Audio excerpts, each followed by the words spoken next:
ನಮಸ್ಕಾರ. ನರಗಳು ಸಮಸ್ಯೆ, ನರಗಳು ಯಾವ ಥರ ಪ್ರಾಬ್ಲಮ್ ಕೂಡ ಟ್ರೀಟ್ಮೆಂಟ್ ಮಾಡೋಕ್ಕೆ ಸಾಧ್ಯ ಇದೆ. ಇಲ್ಲಿ ವರ್ಮ ಥೆರಪಿ ಟ್ರೀಟ್ಮೆಂಟ್ ಮಾಡ್ತಾ ಇದ್ದೀವಿ. ಇಲ್ಲಿ ಪಾದ ಚಿಕಿತ್ಸೆ ಮಾಡ್ತಾ ಇದ್ದೀವಿ. ಈ ಬಿಟ್ಟು ಇದರಲ್ಲಿ ಮೂಳೆಗಳು ಬೋನ್ಸ್ಗಳ ಪ್ರಕಾರ ಯಾವ ಥರ ಎಲ್ಲರೂ ಸರಿ ಮಾಡೋಕ್ಕೆ ಸಾಧ್ಯ ಇದೆ. ನರಗಳು ಸ್ವಲ್ಪ ನೋಡೋಣ. ನರಗಳ ಸಮಸ್ಯೆ ಮೈನ್ ಬಂದ್ಬಿಟ್ಟು ನಮ್ಮ ಬಾಡಿಯಲ್ಲಿ 72,000 ನರಗಳು ಇದೆ ನಮ್ಮ ಬಾಡಿಯಲ್ಲಿ. ಇದು ಏನು ಮಾಡುತ್ತದೆ ಹಂಗಂದರೆ, ನರ ಚೆನ್ನಾಗಿ ಫ್ರೀ ಇರಬೇಕು. ಚೆನ್ನಾಗಿ ನರ ಫ್ರೀ ಇದ್ದು ಅವಾಗ ನಮಗೆ ಯಾವುದೂ ತೊಂದರೆ ಕೊಡಲ್ಲ. ಬ್ರೈನಲ್ಲಿ ನೋವು ಬರ್ತದೆ ಹಂಗಂದ್ರೆ ಲಕ್ಕೋ ಬರೋಕ್ಕೆ ಚಾನ್ಸ್ ಇದೆ. ಕೈಯಲ್ಲಿ ನೋವು ಬರುತ್ತೆ, ಕಾಲಲ್ಲಿ ನೋವು ಬರುತ್ತೆ. ಒಂದೇ ಸೆಕ್ಷನ್ ನೋವು ಬಂದರೆ ಬ್ರೈನಿಗೆ ಹೊಡಿತದೆ. ಗೊತ್ತಾಯ್ತಾ? ಮತ್ತು ಇದು ನರಗಳ ಸಮಸ್ಯೆ ಸ್ವಲ್ಪ ಸಣ್ಣ ವಿಷಯವನ್ನು ನಾವು ತುಂಬ ಕೇರ್ಲೆಸ್ ಅಲ್ವಾ. ಬಾಡಿ ನೋವು ಬಂದು ಅದೇನು ಮಾಡ್ತಂದ್ರೆ ಬಿಡ್ತೀವಿ. ಅದು ದೊಡ್ಡದಾಗಿ ತಗೊಂಡೋಗಿ ಬ್ರೈನ್ಗೆ ಪ್ರಾಬ್ಲಮ್ ಕೊಡುವಾಗ ಅದು ಲಕ್ಕೋ ಪ್ರಾಬ್ಲಮ್ ತಗೊಂಡೋಗ್ತದೆ. ಈ ಥರ ಸಮಸ್ಯೆಗಳಿರ್ತದೆ ನರಗಳು. ನರದಲ್ಲಿ ಯಾವುದನ್ನು ಸಿಂಪಲಾಗಿ ಬಿಡಕ್ಕೆ ಹೋಗ್ಬೇಡಿ. ಪ್ರಾಬ್ಲಮ್ ಆಗುತ್ತೆ. ಆ ಟೈಮಲ್ಲೇ ರೆಡಿ ಮಾಡ್ಕೊಳ್ಳೋ ಸೈನ್ಸ್ ಕೊಡಿ. ಇಲ್ಲ ನಿಮ್ಮ ಡೌಟ್ಸ್ ಫೋನ್ ಮಾಡಿ ಮಾತಾಡಿ. ಬಟ್ ಪ್ರಾಬ್ಲಮ್ ಸರಿ ಮಾಡ್ಕೋಬೇಕು. ಸರಿ ಮಾಡಿದ್ರೆ ಲೈಫ್ ಲಾಂಗ್ ತೊಂದರೆ ಕೊಡಲ್ಲ. ಈ ಜಾಯಿಂಟಲ್ಲಿ ನೋವು ಬರ್ತದಾ, ಈ ಜಾಯಿಂಟಲ್ಲಿ ನೋವು ಬರ್ತದ, ಪಾದದಲ್ಲಿ ನೋವು ಬರ್ತದ, ಅದು ಕಾಮನ್ ಆಗಿ ನೋವು ಬರ್ತಾ ಇಲ್ಲ, ಇಲ್ಲ ಏಟಾಗಿ ನೋವು ಬರ್ತದ, ಯಾವ ಥರ ಏನು ನೋವು ಬರ್ತದೆ ಫಸ್ಟ್ ತಿಳ್ಕೊಬೇಕು. ಸುಮ್ಮನೆ ಏನೋ ಸಿಂಪಲಾಗಿ ಅಲ್ಲಿ ಏನೋ ತಗ್ಲಾಕೊಂಡ್ರೆ ಏನು ನೋವು ಬಂತಪ್ಪ ಅಂತಂದರೆ ಅದು ಏನೋ ತಗ್ಲಾಕೊಂಡ್ರೆ ಆ ಏಟಾಗಿ ಆ ರಕ್ತ ಬಂದ್ಬಿಟ್ಟು ಫುಲ್ಲಾಗಿ ಕಪ್ಪಗಾಗಿರ್ತದೆ ಒಳಗಡೆ. ಅವಾಗ ಏನಾಗ್ತದೆ, ಆ ನರ ಟೋಟ್ಲಾಗಿ ಇನ್ಫೆಕ್ಷನ್ ಆಗಿ ಆ ಇನ್ಫೆಕ್ಷನ್ದಾಗಿ ಬೇರೆ ಕಡೆ ಪ್ರಾಬ್ಲಮ್ ಆಗಿ ತೊಗೊಂಡೋಗ್ತಾ ಇರ್ತದೆ.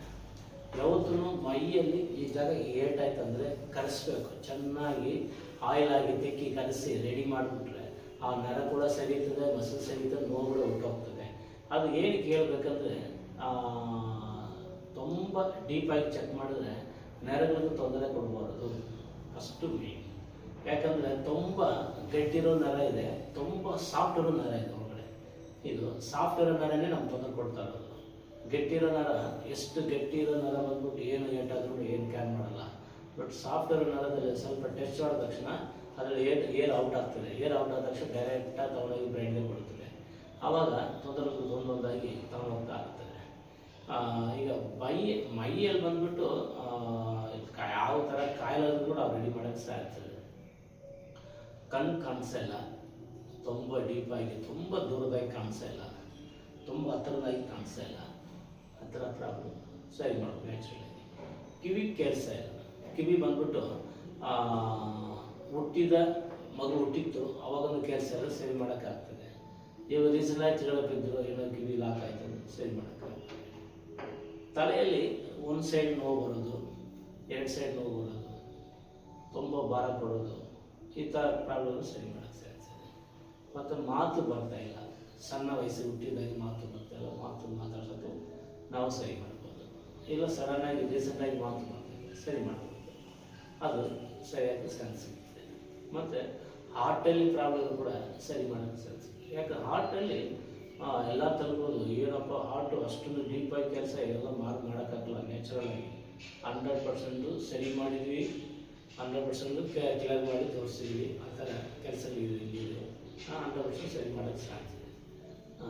ಮತ್ತು ನಾರ್ಮಲಾಗಿ ಉಸಿರಾಟ ಪ್ರಾಬ್ಲಮ್ ಇದೆ, ಆಸ್ತಮಾ ಪ್ರಾಬ್ಲಮ್ ಇದೆ, ಕಿಡ್ನಿಯಲ್ಲಿ ಕಲ್ಲಿದೆ, 2 ಕಿಡ್ನಿ ಫೇಲಿಯರ್ ಇದೆ.